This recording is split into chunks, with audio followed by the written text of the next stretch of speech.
Well, I first got involved when I moved to Tennessee in 1960. I lived in Dotson's Chapel community outside of Rickman. I soon began to find out that there was something in the woods where I lived that was most unusual.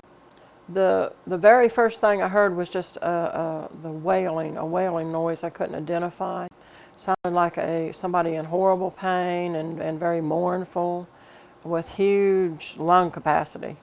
When we were clearing off our land to set our first little trailer on, out there burning brush real late at night, it wailed and wailed. And my mother-in-law told me, well, maybe that was the neighbor down there, woman sick. But things began happening. I began to see these shadows passing my window, my doorknobs turning, breaking into the house itself. I mean, actually busting our doors open.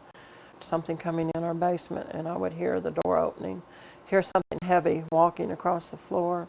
There were definite sightings by my daughter and her aunt when they were picking blackberries, about an 8-foot tall, hairy looking, very human-like, and they dropped their bucket and ran. My brother-in-law had one rock his car late one night. I would laugh at my children when they'd say, well, there's something down there in the woods watching me. I didn't want to believe because it was so way out there. And this continued on until all at once, I hate to say it, but my mother passed on, and they sent a small amount of money, and I bought a computer. And all at once I was looking for this website service and it was called Bigfoot.com. And then I started seeing all these websites about Bigfoot, and I began to read, and I thought, oh my gosh, those things happen here. Is this a Bigfoot? So that's when the search really started. I had gotten a lady to go with me. She was a spelunker, and she wanted to investigate some caves, and where I was looking for tracks at, so we hiked up there together, and I found my first track. I wanted to go back and cast it, and my son John went with me, and we made 2 attempts to get to the area where the track was. The first one we heard something breathing heavily, crashing, whistling, and I knew by that time that the Bigfoot whistled to each other as a form of communication.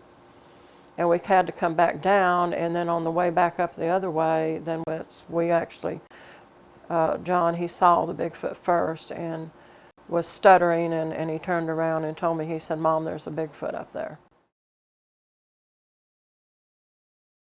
They do it as a family affair. Usually they live in family units. They have a female, 1 or 2 females, mostly just 1 female. And as the adolescent males grow older, they're taught neighboring, we call them alpha males, get together, and they locate the deer. They do sort of like a tree knocking to herd them to the next Bigfoot, and that Bigfoot gives chase, and they wear it down, and finally the last, which is usually the main guy, he chases them. They run on all 4s, believe it or not. They walk upright beautifully, but in short spurts they can really run on all 4s. But they're real picky. It seems like they only want the soft tissues inside of the deer, like the liver mainly, because it contains a real high amount of vitamins, and that for such a massive animal they would need that kind of concentration in their meat. If they are having something going on, like they're trying to hunt for their food, they don't want you there. I have been rocked. My poor little car's been rocked, many times. They let you know if they don't want you around. They are just masters at hiding, and you may go and sit all night and not hear or see a thing. But then again, we have a lot of people that just blunder into one.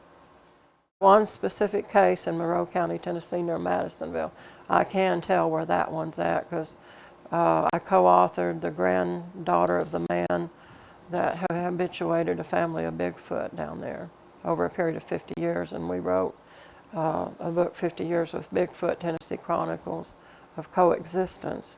To this day, whenever the scientists want the hair, we just go get it. The minute you let them know through talking verbally, I mean just normal talk, and say, oh, you know, I know you're there, then once they know that you're aware that they're there, you might get some reaction of some time, maybe a scream or a whistle or something. Something will make you stop and go, But the ordinary person is not going to the woods or out camping to look for Bigfoot.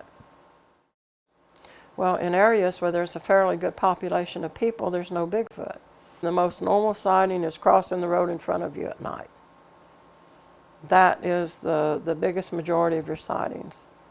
And they say, well, you know, this Bigfoot climbed up on my house and sang to me, then I wouldn't, I know there's something bad wrong there.